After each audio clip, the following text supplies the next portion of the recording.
Shalom, brothers. Your brother Kamal Mahar here, back at it again. First and foremost, I want to give all praise and honor and glory to Yahawah, Bahasham, Yahawashi, Bahasham, and qadash. Double honor to the apostles and elders of the Shuvah from GMS. Blessing to the Akimadir preaching his word with hard to sincerity. Blessed to the 144,000, 1/3 entirely, the first fruits kingdom of heaven, house of David, WF, Dawadah. And shalom to you, brothers out there speaking different tongues and looking different nations. Shalom to you, brothers. So today, brothers, I wanted to get into the fact that everything that Esau has, all the riches, everything that they're storing up, all the gold that they're finding, everything that the heathen has, starting with Esau, and they're heaping up and they're storing up, it's all for naught, because it's going to all go to the just, man, the righteous, the so-called Negroes, Latinos, Native Indians. Everything they're doing is for vainglory, because we're going to inherit everything: the earth, the galaxies, the whole nine, and the heathen themselves. So what I want to do is I had a couple of things lined up. Let me see, Job 27 and 17. It says, let me see. Let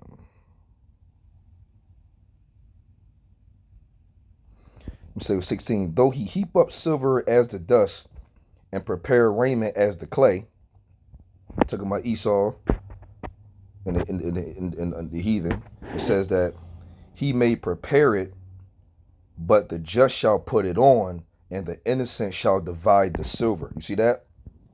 So everything that the heathen and Esau has to offer, the elites, all the millions of dollars, gold, silver, precious metals, land, etc., is going to all gathered up for them, if naught, just to give to the just and the innocent. It says 17, he may prepare it, right? So they're gathering it all up, they're putting it in vaults, they got everything all lined up, thinking everything is going to be for them. But in reality, he may prepare it, but the just shall put it on, and the innocent shall divide the silver. You see that? So the Lord got these bulls in a trick bag, allowed them to think that they're going to be enjoying this so-called kingdom for forever and ever and ever, and they're going to be on top, and they're going to have all the riches and the fatness of the earth thereof, like they have now. And that's not the case. They're very sadly mistaken. So I'm gonna read that one more time. And say he may prepare it, right? They preparing it all up, they setting everything up, they got everything lined up, looking good. But the just shall put it on, and the innocent shall divide the silver, right? The justice, all that's going to be for naught, because they're really building it up and they're stacking it all up for the just. You see that? Now I had this one parable. I think it was the parable in Luke. I did want that. Luke 12, I believe, started at 16. Let me see. Yep. And it says, and he spake a parable unto them, saying, the ground of a certain rich man brought forth plentifully, right? And it says, and he thought within himself, saying, what shall I do, because I have no room where to bestow my fruits? And he said, this will I do, I will pull down my barns and build greater, and there will I bestow all my fruits and my goods. And I will say to my soul, soul, thou hast much goods laid up for many years. Take thine ease, eat, drink, and be merry. You see? And that's how Esau thinks right now. They think they're going to go forever, be drinking and merry, and they think they're going to be able to continue to build and stack up more riches, take from the poor. Is what they really do. They rob, rape, murder, everything. So they think they're going to be able to take all this stuff and build bigger and continue to be drinking and merry. I'll read that again. It says 19, and I will say to my soul, soul, thou hast much goods laid up for many years. See that? Take thine ease, eat, drink, and be merry. Right? 20. This is what Yahawashi is saying. And Yahawashi speaking this. But God said, Yahawah said unto him, thou fool, this night thy soul shall be required of thee. Then who shall those things be which thou hast provided? Right? So is he So is he that layeth up treasure for himself and is not rich toward Yahawah Bahasham Yahawashi. And he said unto his disciples, Therefore I say unto you, take no thought for your life, what ye shall eat, neither for the body, and what ye shall put on. The life is more than meat, the body is more than raiment. Right. So when you see this parable, especially in the 19th verse, and I will say to my soul, thou hast much goods laid up for many years. Take thy ease, eat, drink, and be merry. And says, Yahawah said unto him, Thou fool, this night thy soul shall be recovered of thee. Then who shall those things be which thou hast provided? Right. So it's like you doing all that. They stay stacking the riches up. They think everything is going to be real good for them to keep on coming up ahead in life, not knowing that in the near future, Yahawah is going to send Yahawashi to take their kingdom down, establish the kingdom of heaven, and raise up the weak and the poor, which is the Israelites, the so-called Negroes, Latinos, Native Indians, and everything that they stored up, robbing from the poor, is going to be the same things that they have stored up, given to the Israelites, and they're going to go into slavery, and a lot of them going to die in the first place. You see how that flipped? That's why in what's that? I just read in the book of Job 27, Job 27 and 17. It was getting into that the hold it, Shalakia. Job 27:17. It says, He may prepare it, but the just shall put it on, and the innocent shall divide the silver. You see that? And that's exactly what's going on with the parable. Because so you doing all this work, but then what you going to do when Yahawah Bahasham Yahawashi take your soul from you, and then as soon as you die, everything you stored up is now for somebody else. You see how that works? That's a beautiful analogy, man. So that's why Yahawashi said, take no thought for your life, man. Just ride out, and keep it moving. Remember, Micah 2:10 said this is not our rest, because it's polluted here. You know what I'm saying? So rightfully so, man. Like if I was to bring out and here's why. Here's why you wanna not, why you want to go about it Yahawah Bahasham Yahawashi's way. Because let Esau do what he gonna do. But at the end of the day though, Matthew 6, it says Matthew 6 and start at 19. Lay not up for yourselves treasures upon earth, where moth, rust, and doeth corrupt, and where thieves break through and steal. But lay up for yourselves treasures in heaven, where neither moth nor rust doeth corrupt, and where thieves do break through and steal. See that? For where your treasure is, there will your heart will be also. Right. So you gotta think about it. Our treasure is in heaven. And when the kingdom of heaven is established, our treasures are going to be, eternal, and never be touched with or tampered with. For the reasons why we need to just stick with the scriptures and just live daily bread life until Yahawashi come back and restore us. And see, Esau, they don't have the law. They don't understand what's going on. So they're going to go and continue to do it their way. And then, truth be told, they're going to do it their way. And it's going to be really, really set up really nicely just for the just to put it on. They're preparing everything for the elect, man. You see that? You see how awesome how the Lord's setting this up? So it's kind of as if, when you really think about it, through the spirit, they already slaves already. Because everything they got set up and everything how they're building and and I don't mean their infrastructure like their buildings. We ain't gonna need all that. We gonna have our own shit and righteousness with the stones and the gold cities and things of that nature. But I mean like their resources, their lands, their oils or whatever. I mean their jewelry, their everything about them that makes them rich. We're taking everything. So whatever they're setting up, they're literally technically still slaves right now, setting everything up for the elect. When you really think about it like that, they're doing all this work for nothing, just to give it to us. That's why it says in what is this? Isaiah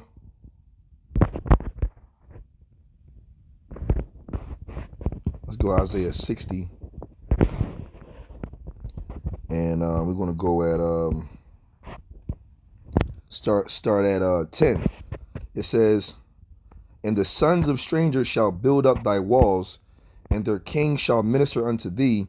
For in my wrath I smote thee, but in my favor have I had mercy on thee, right?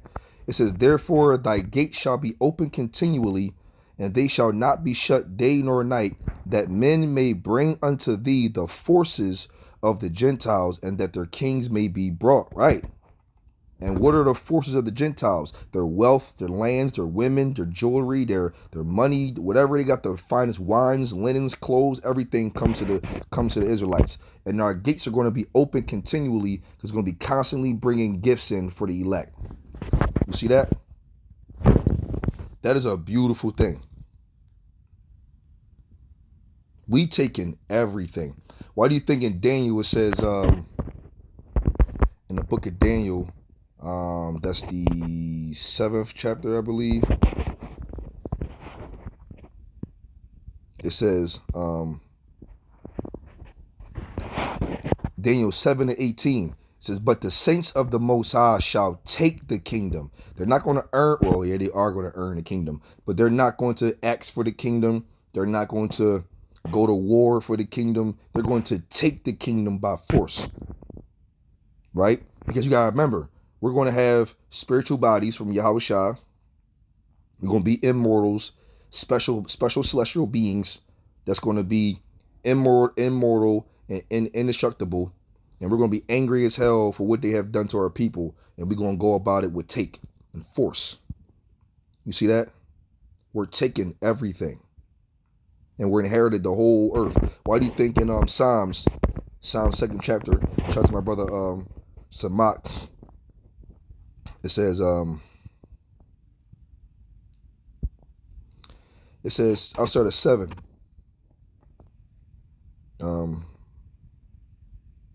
Start at 6. Yet have I set my king upon my holy hill of Zion. I will declare the decree.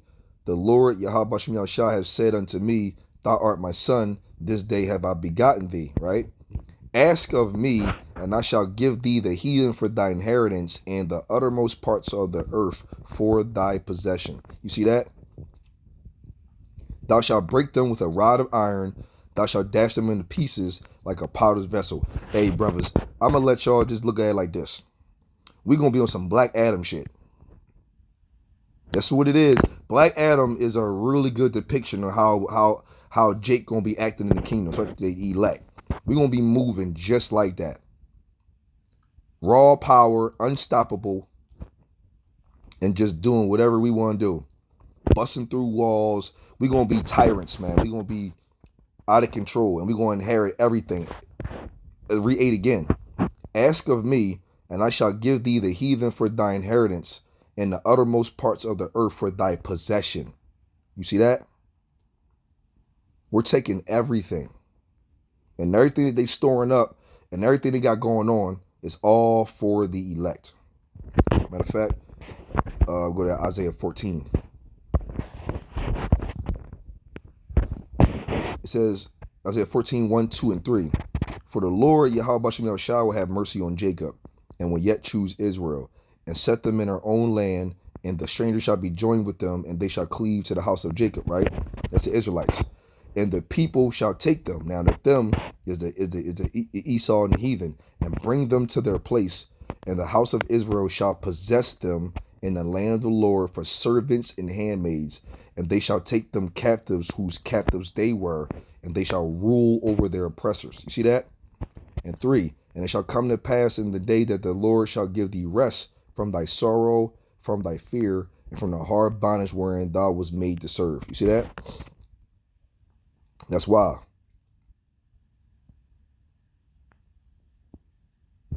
4, that thou shalt take up this proverb against the king of Babylon, and say, how have the oppressor ceased, that golden city cease? See that?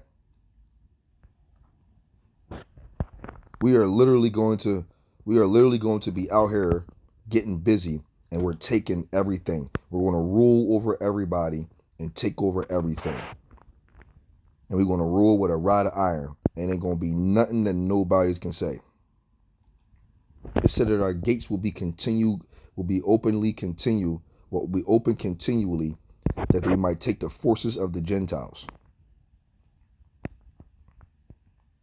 You see that? Hey, listen, man. The way the Lord going to set us up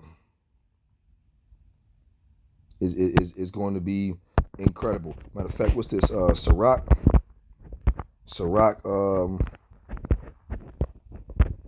because the Lord going to flip this. Sirach 10:2. No, it's 10:8. Because of unrighteous dealings, injuries, and riches got by deceit, the kingdom is translated from one people to another. You see that? Riches got by deceit. So the Lord going to translate all of that bullshit they had set up. It's going to translate it right to Jacob, the so-called Negroes, Latinos, Native Indians. And we're going to take everything, and rightfully so.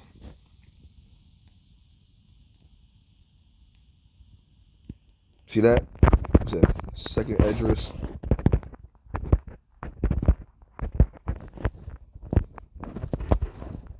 Six and 9.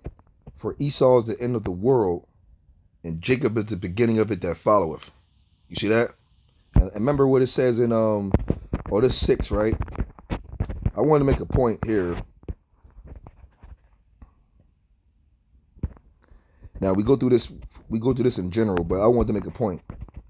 Let me see. 56. As for the other people which are also come from Adam, thou hast said that they are nothing, but be like unto spittle, and has likened the abundance of them unto a drop that falleth from a vessel. And now, O Lord, behold, these heathen, see that, which have ever been reputed as nothing, have begun to be lords over us and to devour us, right? But we, thy people, whom thou hast called thy firstborn, thy only begotten, and thy fellow lover, are given into their hands. If the world be made for our sakes, why do we not possess an inheritance in the world? How long shall this endure? Right. But the point is, though, the world was made for our sakes. Now, we went through some bullshit, and we went through, and because we sinned against Yahawah, Bahasham, Yahawashi, but it's also letting you know that the world was made for us. So when Yahawashi come back, when Yahawashi come back and reestablish and bring down the kingdoms and reset the Israelites back up on top under him, starting with 144,000 and 1/3, right? There, we're going to go back to that godlike status where the world was made for our sakes. And then in return, remember, Esau has the fatness of the earth thereof at the moment. This is the wicked's time to rule, which is coming to an end. So they have everything, and they got everything. But now it's coming to a point where when Yahawashi come back and deliver his people and put them back on top, we're taking everything. Call law Yahawah Yahawashi. I brought this out as edifying to you, brothers. The Lord willing, we'll give all praise, honor, and glory to Yahawah, Bahasham, Yahawashi, Bahasham, and qadash. Yahawah, he is to be, exists, Bahasham in the name, and the only begotten Son, the Lord and Savior, Yahawashi, Bahasham in the name, and Holy Spirit of qadash. Double honors to the apostles and elders, and Shuvah from GMS. Blessings to the Akim preaching his word with heart to sincerity. Blessed to the 144,000, 1/3 entirely, the first fruits kingdom of heaven, house of David, the B'yaf, Dawadah. And shalom to you brothers out there speaking in different tongues and looking in different nations. Shalom to you brothers.